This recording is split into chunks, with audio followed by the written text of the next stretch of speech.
I had arrived home about 15 minutes ago and was surprised that my wife Molly was not home yet. She had been working a few hours later several days per week, but still usually beat me home and had dinner started by the time I came in the door. I grabbed a beer and was going to call her about dinner plans when she beat me to the punch and my cell phone rang.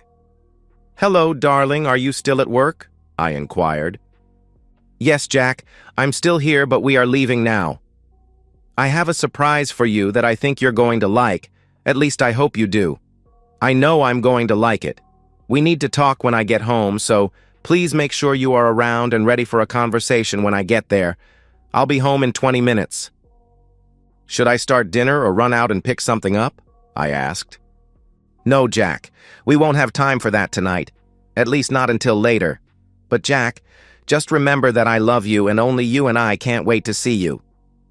"I love you too, and I'll be waiting for you with open arms." 20 minutes later, my wife Molly walked in, and I thought right off the bat that she looked a bit rumpled, with wrinkled clothes, her stockings were gone, and her makeup and hair were a bit messed up. "Wow, you must have had a rough day, Molly. You look kind of disheveled." "What's up?" Molly quickly moved to me and put her arms around me and looked up into my eyes as she whispered, "Jack, you know that I love you so much, and I know that you love me and would do anything for me.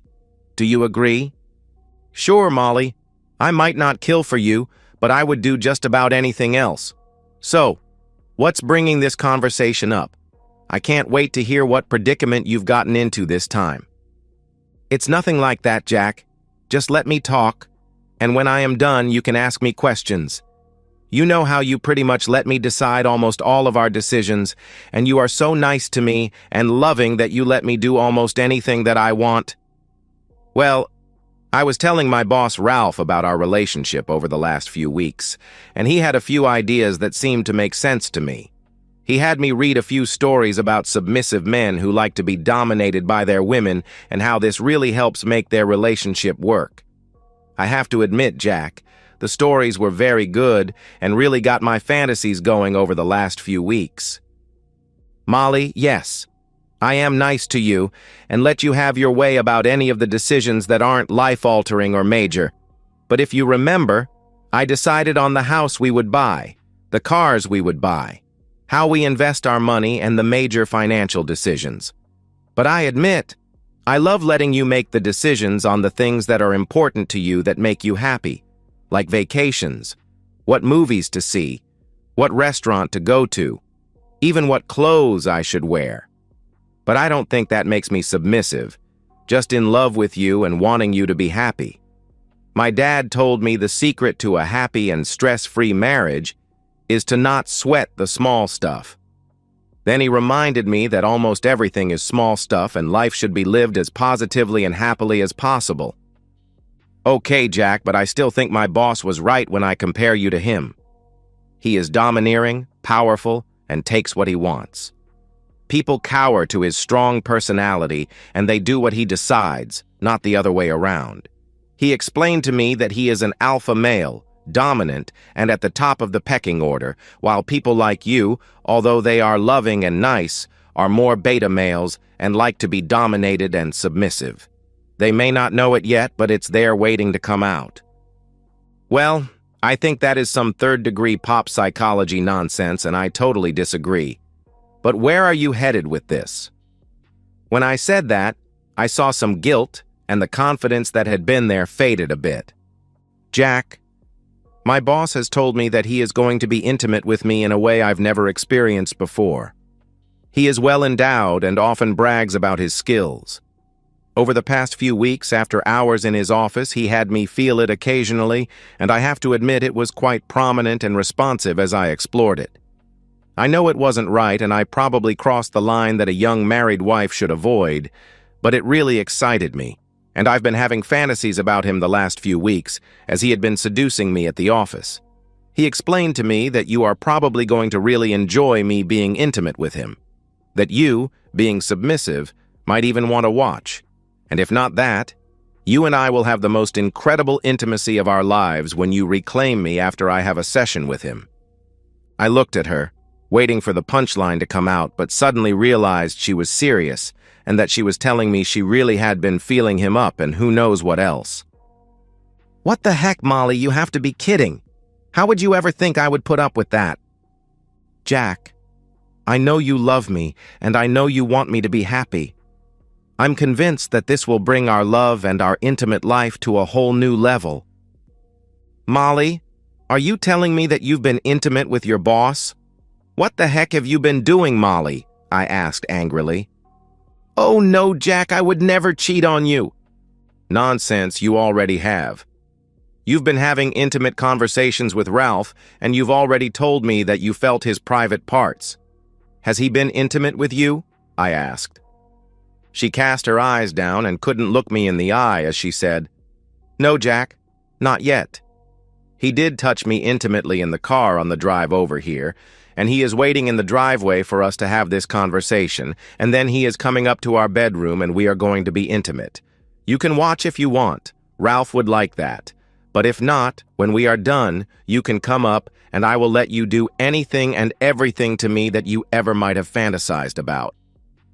You're kidding me. He is outside right now and you let him touch you and you are believing his nonsense. The thought of me being with you after you have been with him makes me want to vomit. And what happens now, Molly, if I say no and ask you to send him away? Molly now had a look of panic. I could tell she wasn't ready for this response, so now she evidently was going to try a more assertive approach, probably having been coached by her slime bag boss. Jack, you love me and I want this. You always let me have my way and I've decided this will be good for us. We will at least try this once, although I am sure it will be so good that we will likely want to continue. Now I'm going up and making myself beautiful for him and for you. You can let him in and then wait for us to finish. I know you will want this for me, because you love me, and I know this will be so good for us. Well, Molly, I can see where your head is at and where our marriage and vows are apparently at. So you go ahead and get ready, and I'll just go out and talk briefly to your friend, I shouted. Jack, he isn't my friend. This is just raw, powerful, domineering time. I will always only love you and be yours forever, and you'll be mine. With that, Molly came to hug and kiss me, but I pushed her away and saw the surprise and hurt in her eyes. Well, don't let me hold you up, Molly. I can see that you are doing this no matter what I say. If not now, then soon. Maybe without even telling me. Regardless, you've actually already cheated on me. So go ahead upstairs and get yourself ready. Her look of guilt and shock at my statement made her pause, but she turned to walk away. On the stairway, she turned and said, You'll see Jack. This will be epic.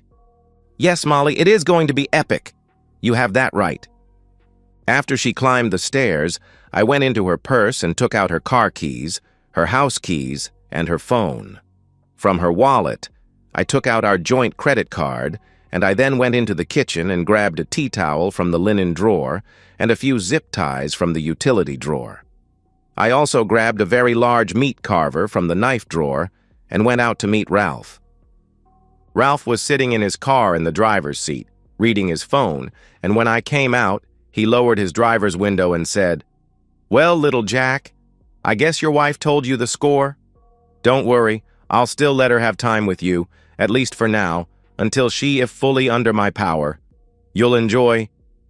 I never let him finish his last statement. I put my whole body into the angriest, most vicious left hook I could muster and hit him square in the nose.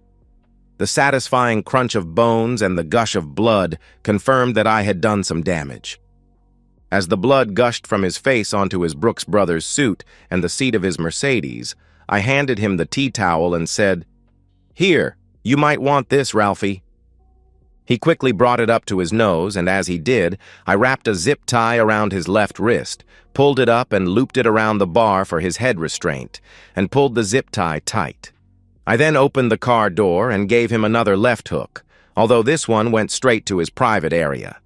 He bent forward in his seat, getting into as much of a curled-up ball as he could with his left wrist zip-tied to the headrest, but he managed to lean forward with his right hand, grabbing the steering wheel as he cried out in pain.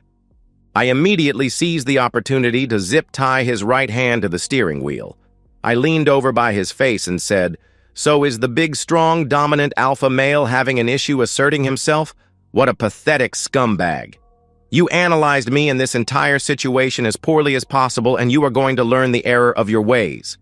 Unfortunately for you, Molly is expecting something epic. So what do you say? Let's give it to her." I walked over to the front yard and picked up the water hose that was lying in the grass. It had the steel water spray nozzle attached, perfect for what I had in mind.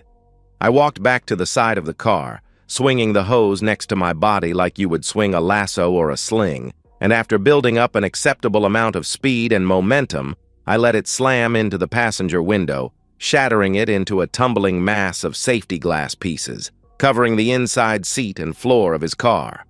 I then walked to the front of the car and swung again at the windshield, and although I wasn't able to break it after a couple of strikes, I did fill it up with cracks and dings, as if the car had been pummeled by hail chunks for the size of golf balls. I decided as long as I was up front, I would smash out the headlights too, and that gave me a great deal of satisfaction. I walked back to the driver's window and, laughing, I said, "I guess you might need a bit of work on your car." Then I grabbed the knife out of my back pocket and quickly leaned into the car and put the knife on his neck against his jugular vein.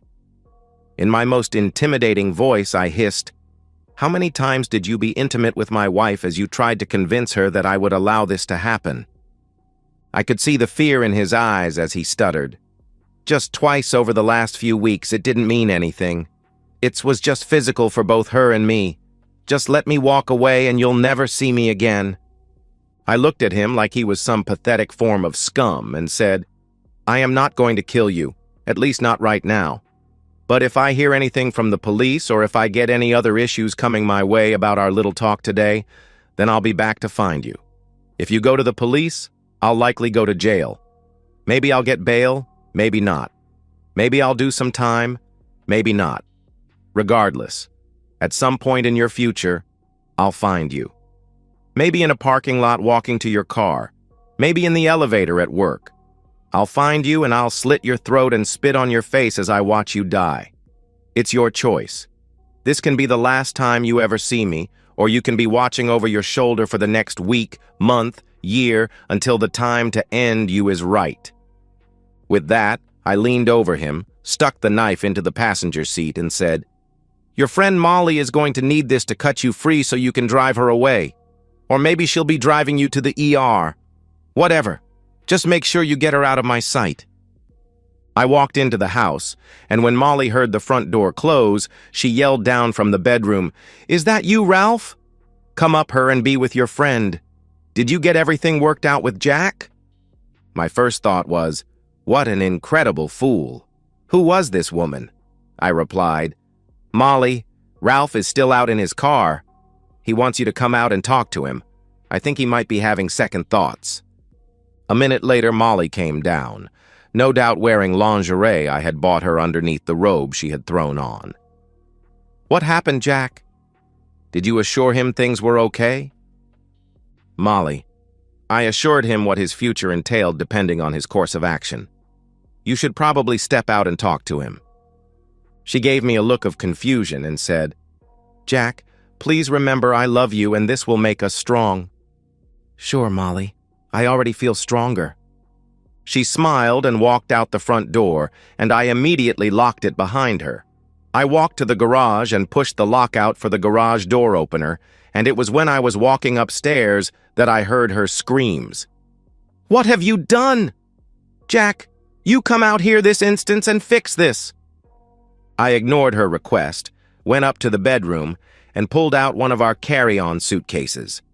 I grabbed a good fistful of clothes out of her underwear, bra, and socks drawer. I pulled some t-shirts, jeans, and sweaters out of her closet and put them in the suitcase, and then went into the master bath and threw into the suitcase as many of her cosmetics, combs, brushes, and perfume as I could fit. I went back to the closet and grabbed a pair of her tennis shoes, too. I walked to the spare bedroom in the front of the house, opened the window, and yelled out, "Molly, here!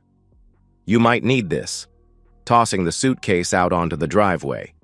I could only hope some of the perfume bottles had broken. But whatever. Not my problem.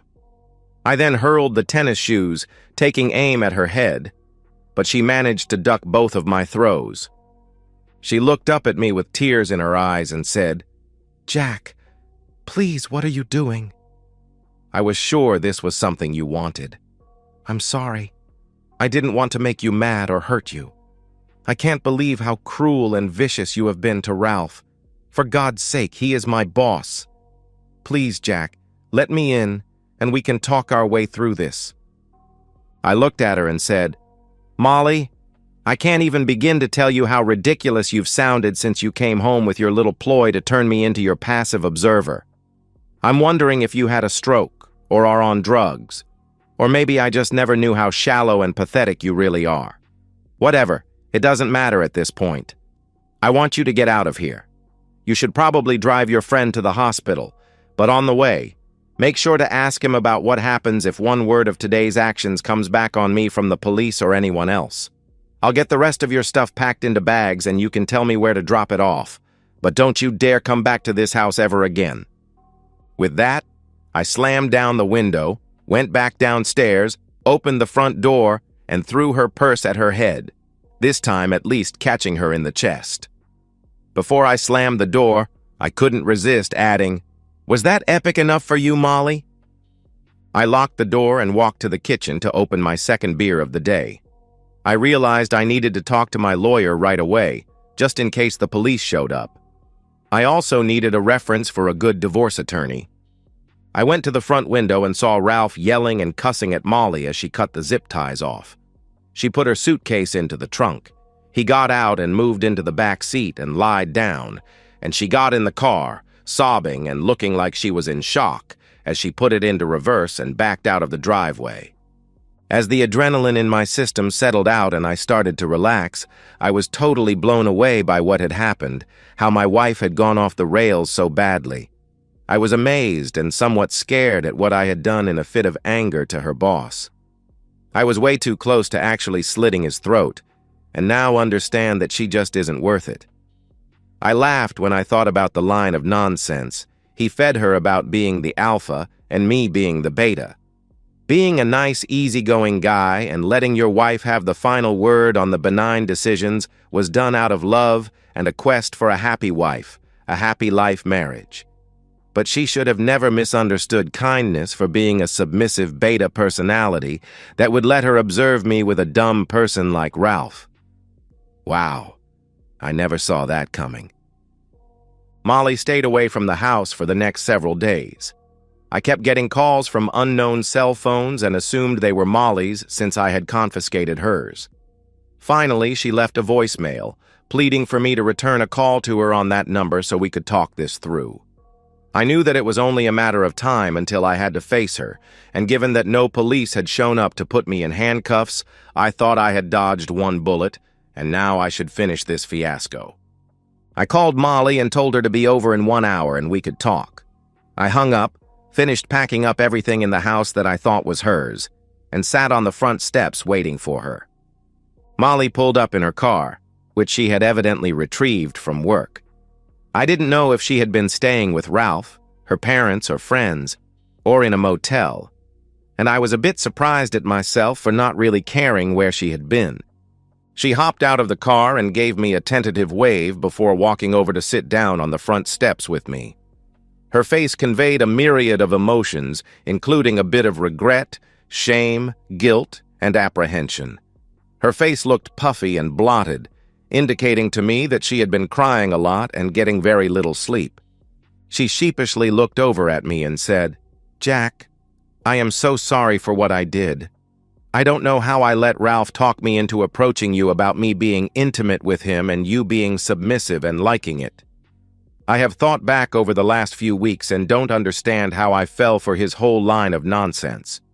I guess it was his dominance and insistence on how this would be so good for us, and how I would have the best experience of my life, both with him and with you after him. I think about it now, and you must think I went crazy, and I guess I was for a little while there. But Jack, I'm back now, and I love you, and want only you. I beg you to forgive me, and I promise that I'll be the best wife you could ever have and spend my life making it up to you." "So, Molly, how was Ralph in the bedroom? Did you have the fantastic experiences that you apparently were dreaming of? Did his massive anatomy—" "Stop, Jack. I never touched him after that. And he is so afraid of the things you said that he fired me and doesn't want to come near me. Besides, he was in the hospital for 2 nights after what you did to him. He made up a story of a mugging on the way to the hospital, and we both stuck to the story so you would be off the hook." "Well, at least he got one thing right. What do you want, Molly?" "Jack, I want you. I want to come home and be your wife for the rest of our lives. I want you to forgive me. I'll do anything to make it up to you. We can work through this and be better than ever, Jack. I have decided that you are the only one I can ever love, and I need you to forgive me. What do you say, Jack? Can I please come home?" "Molly, I've done a lot of thinking, and this is where I'm at. You and I were in love for 2 years and married for 3. Now, after only 5 years, you were evidently already bored with our lives, or at least our intimate life, and looking for more. You may think you love me, and maybe you do, but you sure as heck don't respect me. There is no way that you would think of me as some sort of submissive beta male who would willing to let you be with your boss and have me clean up after him if you had any idea of what love or respect really is. Besides, Molly, you did cheat on me. Ralph told me you were with him at least a few times over the preceding weeks as he was talking you into this alpha-beta male nonsense. Your desires overtook your vows and the promises you made to me, and again, that is after only 5 years. What happens at 7, 10, 15, or 20 years? How many times will you get bored and break those vows?" "Jack, I would never do that to you." "You already have, Molly, so don't say never." "No, I've given it a lot of thought. We don't have kids, don't have much in the way of savings, and our only real asset is the house, which has very little equity in it. I've decided, Molly, that the risk of staying with you is far greater than the benefit of staying with you. I truly believe it will only be a matter of time before you rationalize an affair, and based on how it went with Ralph, this time you will just go behind my back. I have no trust in you anymore, and even worse, I have lost my respect for you. I can't be with someone who doesn't respect me and who I no longer respect."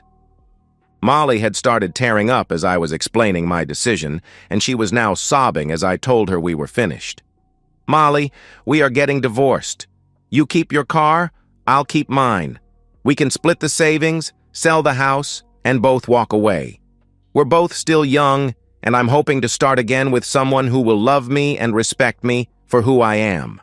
I've already got a lawyer started on the divorce, so we can do this amicably, or you can and probably should get your own lawyer. Now, let's load up your car with your stuff and you can drive off and be with as many big alpha males as you desire. I'll start moving out next week so we can get the house on the market."